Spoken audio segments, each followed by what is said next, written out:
Assalamualaikum teman Aslam, jumpa lagi bersama saya Adim dan masih tetap membahas seputar gangguan asam lambung, GERD, anxiety, psikosomatik. Gimana teman-teman kabarnya? Semoga kabar kalian dengan keadaan yang semakin membaik, terlepas dari lingkaran gangguan asam lambung, GERD, anxiety, psikosomatik. Oke, seperti biasa teman-teman, di season kali ini saya akan kembali menjawab pertanyaan-pertanyaan kalian yang ada di kolom komentar. Seperti apa pertanyaan dan gimana pembahasannya? Simak videonya sampai selesai. Jangan skip agar kalian mengerti, agar kalian paham. Kalau misalkan kalian mengerti, kalian paham, insya Allah minimal bisa mengurangi rasa cemas kalian, rasa takut kalian dari sensasi-sensasi yang sedang kalian rasakan saat ini.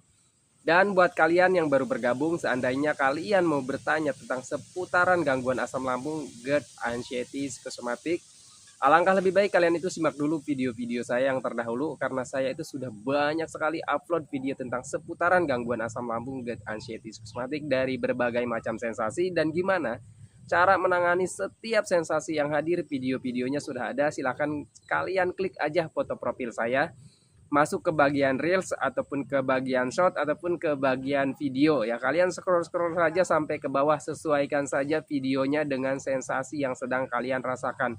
Karena jujur aja teman-temannya, sensasi gangguan asam lambung, GERD, anxiety, psikosomatik itu sensasinya banyak sekali, dari ujung kaki hingga ujung rambut ada aja sensasinya. Kalau misalkan kaliannya belum mengerti, belum paham, itu bisa menjadi kecemasan dan ketakutan yang berlebihan. Tetapi kalau misalkan kalian mengerti ya, dipahami videonya, dipahami juga sensasinya, oh saya begini, oh ternyata ini gitu teman-teman ya. Dipahami, minimal bisa mengurangi rasa cemas kalian, rasa takut kalian dari sensasi-sensasi yang sedang kalian rasakan saat ini dari gangguan asam lambung, GERD, anxiety, psikosomatik. Oke, kembali lagi ke pertanyaannya teman-temannya. Oh ya, sebelum saya mulai videonya, saya ucapkan buat teman-teman selamat ya yang sudah membaik gitu, teman-temannya yang sudah mulai membaik, sudah mulai sembuh gitu ya, sudah mulai kehidupannya kembali lagi seperti dulu. Saya ucapkan selamat dan saya mau ingatkan juga teman-teman supaya kalian itu tetap konsisten dengan metode 3B-nya gitu ya.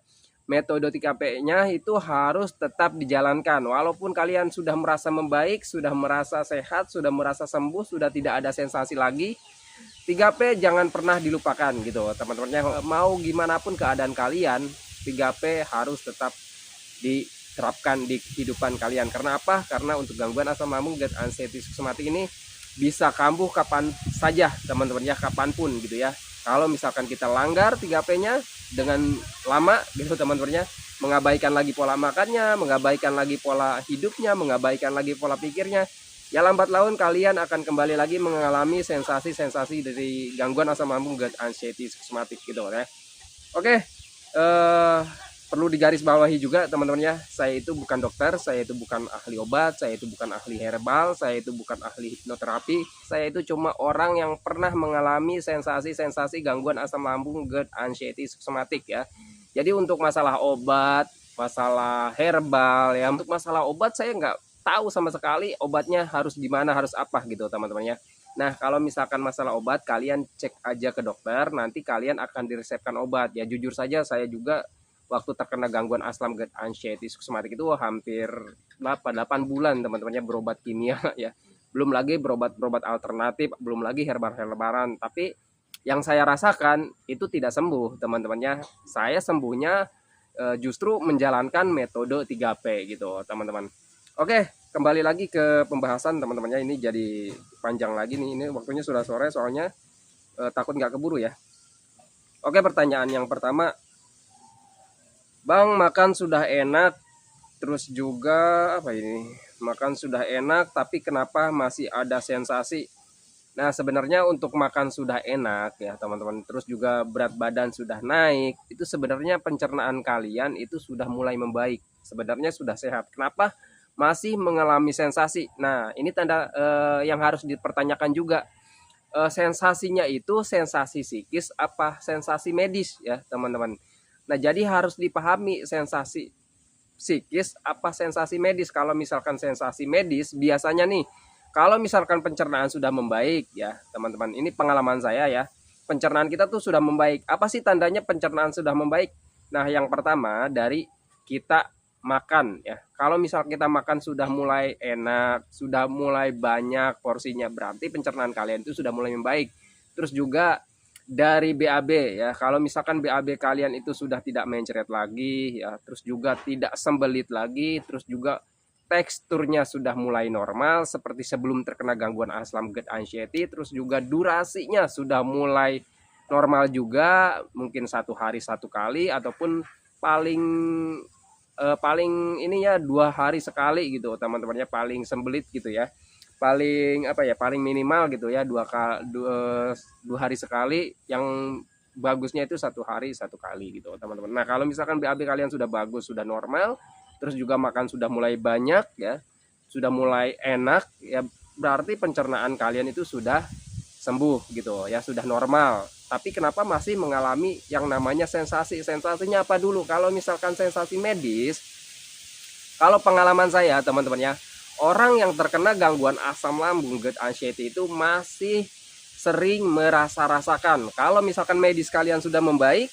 tapi psikis kalian belum membaik, nah itu berdampak ke fisik kita ya. Jadi kita itu selalu merasa ada sensasi. Contohnya kalau untuk saya pribadi, yang paling dominan sensasi di saya itu saat terkena gangguan asam itu paling dominan sensasi di bagian perut sebelah kiri, bawah tulang rusuk ya.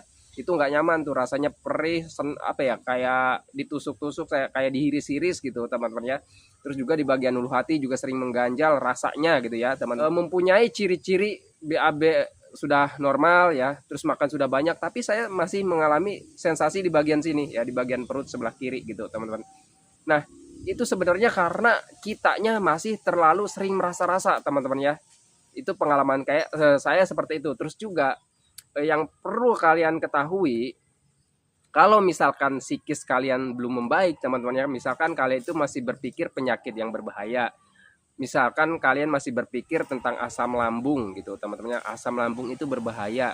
Terus apalagi kalau misalkan kalian pernah dicek misalkan lambung kalian itu luka ataupun lambung kalian itu ada ruam gitu teman-teman ya. Kalau misalkan kalian pernah dicek, apalagi terus juga ya, misalkan kalian itu pernah sering searching ke Google ya, lihat gambar-gambar gitu teman-teman ya, kalau misalkan lambung misalkan ruam ataupun luka, ataupun misalkan kalian apa ya, sering menerka-nerka gitu teman-teman ya. Biasanya kan kayak gitu, orang yang terkena anxiety itu takutnya lambungnya gimana gitu ya teman-teman ya. Teruslah cek-cek gambar lah ya teman-teman. Oh berarti kayak gini lambung saya. Nah kalau misalkan kita sering ngecek kayak gitu, itu kita itu selalu merasa-rasa ketika ada ya sebenarnya sensasi cuma pergerakan gas misalkan, ataupun pergerakan BAB misalkan gitu teman-teman ya. Karena pencernaan kita itu pas nggak diem gitu teman-teman ya, ada aja setiap harinya pergerakan BAB lah, pergerakan gas lah gitu teman-teman ya. Jadi kayak gitu. Nah karena kitanya terlalu sering merasa-rasa, terlalu fokus dengan yang namanya sensasi, yang namanya penyakit ya, karena psikis kita belum membaik gitu, kita terus waspada ya teman-temannya, selalu waspada ya. Jadi fisik kita itu selalu waspada, akhirnya ketika ada sensasi sedikit saja, misalkan pergerakan gas ataupun pergerakan kotoran ya, itu kita itu selalu merasa-rasa dan akhirnya rasanya seperti besar. Oh ini sensasi apa lagi ini gitu, kita itu selalu berpikir seperti itu. Wah jangan-jangan ini belum sembuh gitu teman-teman, padahal tandanya sudah ada teman-temannya, yaitu di BAB dan di nafsu makan ya gitu teman-teman. Terus juga kalau misalkan sensasinya itu biasanya orang yang terkena gangguan asam yang paling awet itu misalkan pencernaannya sudah membaik ya, makan sudah banyak, yang paling awet itu kan di kelayangan gitu teman-temannya. Nah kelayangan itu efek dari kitanya terlalu sering berpikir ke tentang penyakit, tentang sensasi teman-temannya. Nah kalau misalkan kita terus berpikir seperti itu tanpa kita sadari, itu menjadi stres tersendiri, dan ketika stres ya itulah dampaknya teman-temannya. Biasanya kalau orang yang sedang stres, entah itu karena apapun ya, biasanya mengganggu ke istirahat malam, biasanya kurang tidur ya, susah tidur gitu teman-teman. Nah kalau misalkan kalian kelayangan ya, terus juga sakit kepala, nah itu adalah efek dari kalian stres. Kenapa kalian sakit kepala? Kalian cari tahu dulu penyebabnya ya, jangan langsung menerka-nerka ke penyakit yang berbahaya. Misalkan kalian itu banyak pikiran, oh iya semalam saya itu tidurnya kurang karena apa, karena terlalu banyak memikirkan hal-hal yang saya takutkan ya, kayak penyakit, kayak sensasi gitu teman-teman ya. Takutnya penyakit gak bisa sembuh ataupun penyakit yang berbahaya gitu teman-teman. Kalian misalkan kelayangan, kalian pikirkan berlebihan. Nah, jadi berputar gitu-gitu aja. Jadi ada kelayangan, terus dipikirkan berlebihan, wah jangan-jangan penyakit yang berbahaya, wah jangan-jangan kanker otak gitu ya. Nah, itu menjadi pemikiran yang berlebihan gitu teman-temannya, membuat kalian itu nggak rileks ya, alhasil kalian istirahat malamnya terganggu. Nah kalau misalkan istirahat malamnya terganggu, kalian siangnya ada kelayangan lagi ya, udah jelas kelayangan itu dampak dari kita stres, dampak dari kurang tidur, dipikirkan lagi, wah ini apa lagi, nanti malamnya stres lagi gitu teman-temannya. Nah jadi yang saya sering bilang, gangguan asam lambung GERD anxiety psikosomatik itu seperti lingkaran teman-temannya. Kalau misalkan ingin memutus lingkaran itu, coba berpikirlah dengan bijak teman-temannya, berpikirlah dengan wajar, jangan selalu nurutin apa kata pikiran kalian gitu teman-temannya. Lawan pemikiran negatif kalian dengan cara apa, ya udah kalian pahami aja teman-temannya, ini bukan penyakit yang berbahaya, oh kelayangan, oh berarti saya itu semalam kurang tidur gitu teman-temannya. Nah, kalau misalkan kalian bisa berpikir dengan wajar, dengan normal, ya nanti untuk yang namanya sensasi yang kalian rasakan itu hilang sendirinya. Ya udah jelas kalian itu misalkan dari pencernaannya sudah normal, ya makan udah banyak, terus juga BAB normal, ya berarti kalian sehat. Ya udah apalagi yang dipikirkan gitu, teman-teman. Ya udah jangan banyak mikir, alihkan aja pikiran-pikiran negatifnya dengan aktivitas ataupun kegiatan. Usahakan aktivitas dan kegiatannya yang menyenangkan gitu, teman-teman ya. Oke, itu ya untuk pertanyaan tentang makan sudah banyak ya, tapi masih ada sensasi ya teman-teman ya. Jadi makan udah banyak ya, terus juga BB sudah mulai naik ya, tapi kenapa masih ada sensasi? Kalau misalkan makan udah banyak, terus juga BAB-nya sudah mulai normal, berarti pencernaan kalian itu sudah membaik. Jadi jangan terlalu banyak memikirkan sensasi-sensasi, karena kalau misalkan kita pikirkan sensasi, timbulnya jadi sensasi lagi gitu teman-temannya. Misalkan kita mikirkan sensasi nih hari ini ya, seharian kita mikirin sensasi terus, ini sensasi apa lagi gitu ya. Nah nanti malamnya nggak bisa tidur ya, karena apa, karena stres, efek dari memikirkan sensasi itu gitu teman-teman ya. Jadi kan kalian mikirnya nih sensasi apa obatnya, nih gimana nih cara penanganannya gitu teman-teman. Nah kalau misalkan kalian mikirin kayak gitu terus, itu malamnya kalian nggak bisa tidur gitu teman-temannya. Udah jelas-jelas sensasi yang kalian rasakan itu dari efek kalian stres gitu teman-temannya. Jadi gangguan asam lambung GERD anxiety psikosomatik itu 90% pemicunya itu di stres teman-teman ya. Oke itu ya. Jadi patokannya menurut saya ya teman-temannya, pengalaman saya, patokan sembuhnya itu dari pencernaan itu ketika BAB-nya sudah mulai normal, terus juga makannya sudah mulai banyak, apalagi sampai berat badannya sudah mulai naik. Nah, itu berarti kalian sudah mulai sembuh. Ya bukan mulai sembuh, berarti kalian dulu sudah sembuh gitu teman-temannya. Dari medisnya, cuman penanganannya kalian itu dari psikisnya, karena orang yang terkena gangguan asam GERD anxiety yang paling alot itu, yang paling susah itu hilangnya, penanganannya itu di pola pikir, di psikis teman-temannya, di mental. Nah itu yang paling awet ya. Maka dari itu saya selalu menganjurkan lakukan aktivitas kegiatan yang menyenangkan, lakukan hobi-hobi kalian gitu ya. Itu ya saya selalu menyarankan kepada kalian itu seperti itu, banyak bergerak gitu teman-temannya, banyak melakukan aktivitas kegiatan gitu ya. Jadi supaya pikiran-pikiran negatif yang selalu hadir itu terkikis sedikit demi sedikit ya, dengan kegiatan kalian, dengan aktivitas kalian, dengan penglihatan kalian, dengan pendengaran kalian gitu teman-teman. Usahakan melihatnya hal yang menyenangkan, mendengarkan juga harus mendengarkan hal-hal yang menyenangkan. Kalau misalkan kalian melihat hal-hal yang negatif, mendengar hal-hal yang negatif, mau sampai kapan kalian sembuhnya gitu teman-temannya. Kalau misalkan kalian dikatakan asam lambung berbahaya, ya kalian cuek aja, kalian hiraukan saja, jangan mempercayai informasi-informasi yang negatif gitu teman-teman ya. Kalian harus tahu sendiri ya teman-temannya, kalau misalkan gangguan asam lambung GERD anxiety itu berbahaya, udah berapa lama kalian terkena gangguan asam lambung GERD anxiety psikosomatik ya. Ada yang 6 bulan, ada yang 7 bulan, ada yang 1 tahun, ada yang 2 tahun, ada yang 3 tahun, bahkan ada yang 5 tahun juga.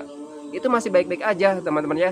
Sampai detik ini kalian kan masih menghirup udara segar. Intinya gitu aja teman-temannya. Itu yang menjadi patokan untuk kalian gitu ya. Kalau misalkan bahaya, harusnya dari dulu dong saya udah meninggal gitu teman-teman ya. Nah jadi itulah patokan untuk diri kita teman-teman ya. Oke, ini udah sholawatan aja teman-temannya, udah mau maghrib tapi masih lama lah ya. Masih bisa lah ya, satu pertanyaan lagi ya. Bang, pernah gak sakit pinggang sampai ke lutut sebelah kanan? Untuk orang yang terkena gangguan asam, GERD, anxiety, psikosomatik, untuk sakit pinggang, untuk saya pribadi teman-teman ya, mau kiri mau kanan ya, mau di lutut ya, mau apa, mau lutut kiri mau lutut kanan ataupun pinggang kiri pinggang kanan, itu apa ya, semuanya saya rasakan teman-teman ya. Jadi kalau misalkan ditanya, bang saya sebelah kiri, bang saya sebelah kanan, kalau misalkan untuk seperti itu, apa ya, menurut saya itu mengalami semuanya teman-temannya. Entah di kiri saya pernah mengalaminya, entah di kanan saya pernah mengalaminya, entah semuanya saya pernah mengalaminya teman-temannya. Jadi kalau misalkan ditanya, bang saya sebelah kiri ngalamin nggak, sebelah kanan ngalamin nggak, saya mengalami semuanya teman-temannya. Nah, kenapa sih orang yang terkena gangguan asam, GERD, anxiety, psikosomatik itu sering sakit pinggang ya, terus juga sering nyeri di bagian lutut ya, bahkan untuk jalan kaki aja teman-temannya. Saya untuk jalan kaki dulu sakit ya teman-temannya, terus jalan saya itu sampai keras ya, jadi sakit itu kayak kram, bukan kayak kram ya, jadi kayak kaku gitu teman-teman ya, pinggangnya kaku ya, kaku sakit, terus juga bagian lutut juga kaku sakit gitu ya. Jadi saya dulu ngelangkah kayak robot teman-teman ya, jadi diangkat kaki itu sebelah kayak robot gitu ya. Kenapa sih bisa seperti itu? Nah, untuk pengalaman dan pengetahuan saya teman-teman ya, kenapa sih orang yang terkena gangguan asam, GERD, anxiety itu sering sakit pinggang, terus juga kaku gitu teman-temannya, sampai lutut juga, sampai bahkan sampai ke pundak gitu teman-teman ya. Nah, untuk di pinggang terus sampai ke lutut itu mungkin nih teman-teman ya, karena kita itu sedang terkena gangguan asam lambung ya, gangguan pencernaan.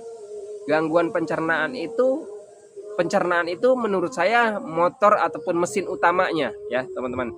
Nah, ketika kita makan minum ya, kalau misalkan motornya rusak, mesinnya rusak, itu serapan nutrisi, vitamin, gizi teman-temannya untuk semua anggota tubuh kita itu tidak terpenuhi. Contohnya untuk kaki mungkin butuh nutrisi, vitamin, gizi misalkan 100%. Nah, karena pencernaan kitanya sedang terganggu, sedang error, dapatnya cuma berapa persen? Mungkin dapatnya cuma 10%, mungkin dapatnya cuma 20% gitu teman-temannya. Nah, itu berarti kurang ya, kurangnya banyak ya. Yang harus dapat 100%, dapatnya cuma beberapa persen aja gitu teman-teman. Nah, itu yang pertama. Terus yang kedua, mungkin aja kalian itu dari makannya kurang ya. Karena orang yang terkena gangguan asam, GERD, anxiety, pengalaman saya, makan nggak bisa banyak teman-temannya. Udah kita banyak mantang, terus juga kalau makan nasi juga paling cuma 1 suap 2 suap itu udah mulai kembung gitu teman-temannya. Nah, itu salah satu penyebabnya teman-temannya. Jadi wajar aja menurut saya. Karena apa? Karena kebutuhan untuk tubuh kita itu tidak terpenuhi dari vitamin, nutrisi, gizi gitu teman-teman.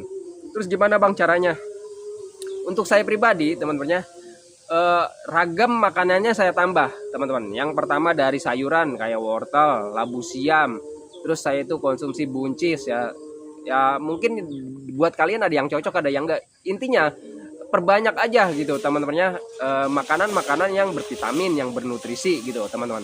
Terus juga dari lauk-lauknya ya, terus kayak daging ayam, kayak ikan-ikan air tawar ya, pokoknya saya konsumsi perbanyak teman-temannya. Walaupun dalam makan porsinya itu nggak bisa banyak, tetapi saya ragamnya diperbanyak, terus juga konsumsinya dengan cara sedikit tapi sering. Kenapa saya nyarankan sedikit? Karena kita kalau makan banyak itu mudah kembung teman-temannya, mudah kembung, mudah kenyang gitu ya.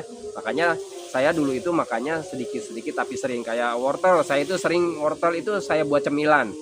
Terus labu siam saya itu sering buat cemilan ya teman-temannya di sela-sela jam makan. Terus juga kayak tahu tempe ya, itu sering saya buat cemilan teman-teman ya. Saya makan misalkan hari ini misalkan sarapan pagi nih, nanti misalkan sarapan pagi jam 7 ya, nanti saya jam 8-nya nyemil wortel teman-temannya, nyemil wortel entah tempe entah tahu gitu teman-temannya. Intinya saya memperbanyak aja gitu, ataupun mempersering makan gitu ya, memperbanyak asupan vitamin, nutrisi, gizi. Itu yang pertama teman-teman. Terus yang keduanya saya bantu dengan minum vitamin. Apa vitaminnya? Kalau untuk saya sendiri vitamin itu saya konsumsi B kompleks teman-teman. Waktu itu konsumsi B kompleks, terus dicampur, kalau misalkan mau campur ya, campur itu dengan K2 D3 teman-teman ya. K2 D3 tuh kan ada vitamin yang namanya K2D plus D3 gitu teman-teman. Jadi 2 vitamin ya, yang pertama B kompleks, yang kedua K2D3. Ataupun kalian mau konsumsi magnesium, silahkan teman-temannya. Mungkin kalian kurang kalsium tuh ya. Nah coba aja teman-teman, bantu vitamin dengan magnesium juga gitu. Dan untuk apa vitaminnya? Saya itu pakai yang murah-murah teman-temannya. Saya pernah satu kali pakai yang mahal, ya kebelinya cuma satu kali aja, terusnya nggak kebeli lagi teman-temannya. Jadi kan percuma gitu ya.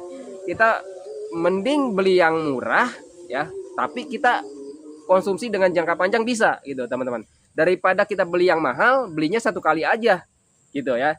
Nah jadi saya mikirnya nggak apa-apa deh yang murah, yang penting kebutuhan untuk tubuh saya terpenuhi gitu teman-teman. Mereknya walaupun saya nggak di endorse nih, saya sebutkan aja mereknya teman-temannya. Vitaminnya IV ya teman-teman, dari merek IV. Nah, kalau misalkan kalian mau coba nih, saya sematkan linknya di bawah sini teman-teman. Coba kalian bisa kalian klik aja supaya nggak repot nyarinya teman-teman ya. Saya itu pakai IV B kompleks plus K2 ya teman-teman. Ataupun kalian mau pakai magnesiumnya juga ada teman-teman ya. Ataupun kalian mau pakai yang mahal, silakan teman-teman ya. Kalau kalian punya budget lebih gitu teman-teman ya, silahkan aja sih sebenarnya ya, supaya lebih cepat membaiknya mungkin ya teman-teman ya. Tapi jangan lupa cukupi makan minumnya teman-teman. Minumnya minimal 8 gelas setiap hari, dan juga istirahat malamnya minimal 8 jam gitu ya. Oke, ini udah mau maghrib ya, saya belum mandi teman-teman ya. Mungkin sebenarnya masih tentang sakit pinggang, tentang lutut ngilu ataupun nyeri ataupun kaku ya teman-teman. Saya itu sebenarnya pembahasannya masih banyak banget yang belum saya bahas ya, karena panjang nih teman-teman. Kalau misalkan saya bahas semuanya panjang, itu ada beberapa penyebab juga ya. Tapi yang basic-basicnya ataupun yang umumnya teman-temannya, yang saya jawab tadi, yang saya terangkan tadi ya teman-teman, yang saya bahas tadi, karena ini udah mau maghrib ya. Oke, saya akhiri videonya teman-teman. Sebelum saya akhiri, saya doakan buat kalian yang belum membaik dari gangguan asam lambung, GERD, anxiety, psikosomatik, semoga kalian cepat membaik, semoga keadaan kalian itu cepat kembali lagi seperti dulu, entah itu emosinya, kebahagiaannya, keceriaannya, canda tawanya, pokoknya hari-hari kalian yang berwarna itu semoga cepat kembali lagi. Dan jangan lupa juga doakan saya agar saya itu tetap sehat, tetap kuat, tetap ceria, agar tetap bisa menemani kalian yang belum baik dari gangguan asam lambung, GERD, anxiety, psikosomatik. Oke teman-teman, saya akhiri videonya. Assalamualaikum warahmatullahi wabarakatuh.